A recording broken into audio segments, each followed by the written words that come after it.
Thank you, Deputy Speaker. This summer, we Australians are set to swelter. This summer and the next and the next.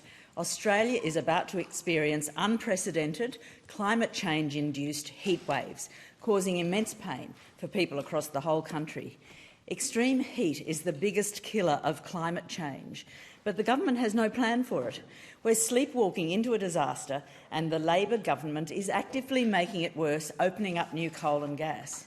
By 2050, heatwave-related deaths are predicted to double in Melbourne to quintuple in Brisbane. People are told to simply keep cool or to go somewhere cool, but for older and other vulnerable Australians, this simply doesn't cut it. Not everyone is able to physically move to a shopping centre or a library. Turning on the aircon, if they have it, is out of the question for people struggling with their electricity bills. And renters unable to make even minor modifications to their own homes cannot improve the efficiency by installing insulation or replacing windows. We need a national heatwave plan.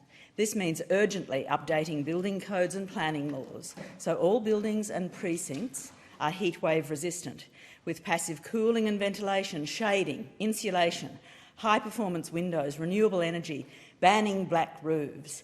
We also need to retrofit existing homes, including rentals, to meet these standards. The Greens won $1 billion in the federal budget for this, but much more is needed. People also need support on their energy bills so that they're not having to make the choice between cooling their home or being able to afford the rent or mortgage or indeed food. We need to plant millions of street trees and expand public parkland to cool the cities.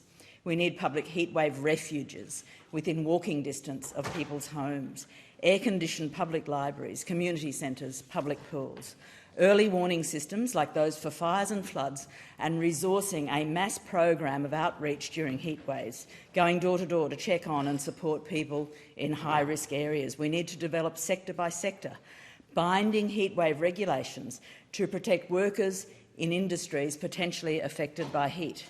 But ultimately, no amount of money invested in prevention or disaster response comes close to repairing the damage that this government is doing by continuing to open new coal and gas mines. We are rapidly accelerating climate change and the heatwaves, fires and floods that come with it. Labor cannot claim to be serious about addressing unnatural disasters and heat waves until they stop making the problem worse by opening new coal and gas.